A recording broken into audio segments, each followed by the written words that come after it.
श्री स्वामी समर्थ। मी मोहिनी विजय निंबाळकर तुमचं आपल्या यूट्यूब चॅनलमध्ये खूप खूप स्वागत आहे। आजच्या व्हिडिओमध्ये आपण बघणार आहोत आपल्या कपाटात ठेवा श्रावण महिन्यात ही एक वस्तू धनवान बनाल। आपला सर्वात पवित्र श्रावण महिना सुरू आहे। या महिन्यात आपण काही आवश्यक गोष्टी आवर्जून केल्या पाहिजे। आज आपण अशी एक गोष्ट पाहणार आहोत ती आपल्या घरात अवश्य असायला हवी।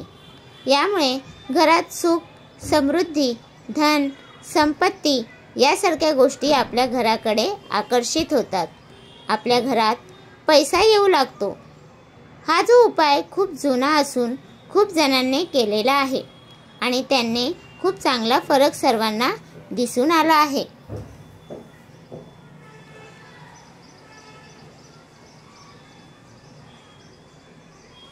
आपण ज्या वस्तूचा उपाय पाहणार आहोत ती वस्तू सर्व पूजा साहित्य ज्या ठिकाणी मिळते त्या दुकानात सहजरित्या मिळून जाते। तसेच मंदिर जवळील पूजा साहित्य दुकानात सुद्धा मिळून जाते। बरेच जण ही वस्तू घेऊन येतात आणि तशीच आपल्या कपाटात किंवा तिजोरीत ठेवून देतात। काही दिवसात त्याचे परिणाम दिसून येत नाही आणि निराश होऊन जातात। ही वस्तू घरी आणल्यावर काय करायला हवे याबद्दल त्यांना माहिती नसते। त्यामुळे त्यांना कोणत्याही प्रकारचे फायदे दिसून येत नाही।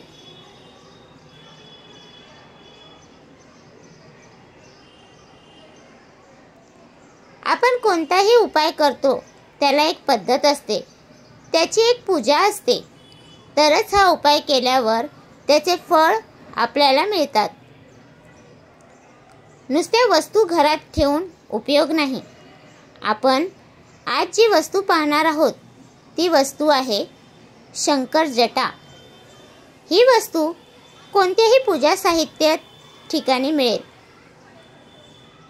शंकर जटा घरी घेऊन यायची आहे।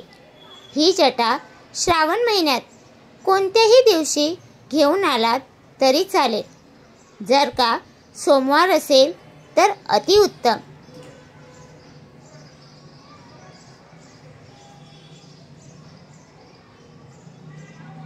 शंकर जटा घरी आणल्यावर त्याची पूजा कशी करायची याबद्दल आपण माहिती घेऊ।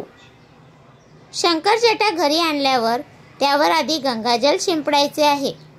जर का गंगाजल नसेल तर त्या दुकानातूनच गंगाजल घ्या। विशेष म्हणजे श्रावण महिन्यात घेतलेले गंगाजल खूप चांगले असते। त्यावर गंगाजल शिंपडायचे। त्यानंतर जवळच्या शिवमंदिरात जाऊन महादेवांची पूजा करायची आहे। ही पूजा चालू असताना ओम नमो शिवाय हा जप सारखा करत राहायचा आहे। महादेवांची पूर्ण पूजा झाल्यावर शंकर जटा शिवलिंगावर अर्पण करायची आहे आणि ती शंकर जटा घरी घेऊन यायची आहे।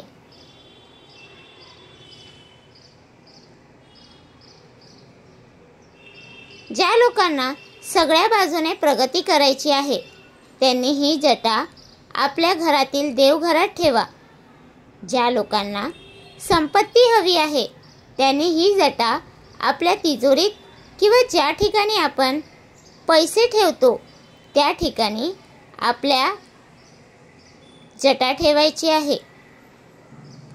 एक गोष्ट लक्षात असू द्या, घरात जटा ठेवल्यावर घरात वादविवाद कमी करा। सतत देवाचे नामस्मरण करत जा। ओम नमो शिवाय हा जप सारखा करत जा। याचे चांगले अनुभव नक्की येतील। तर तुम्हाला हा माझा व्हिडिओ कसा वाटला प्लीज कमेंट करून नक्की सांगा। व्हिडिओ आवडल्यास लाईक करा, कमेंट करा आणि शेअर करायला विसरू नका। आणि तुम्ही अजूनपर्यंत आपल्या चॅनलला सबस्क्राईब केलं नसेल तर प्लीज जाऊन चॅनलला नक्की सबस्क्राईब करा, कारण आपल्या चॅनलवरती तुम्हाला आध्यात्मिक माहिती भेटते। भेटूया उद्या एका नवीन व्हिडिओसोबत। श्री स्वामी समर्थ।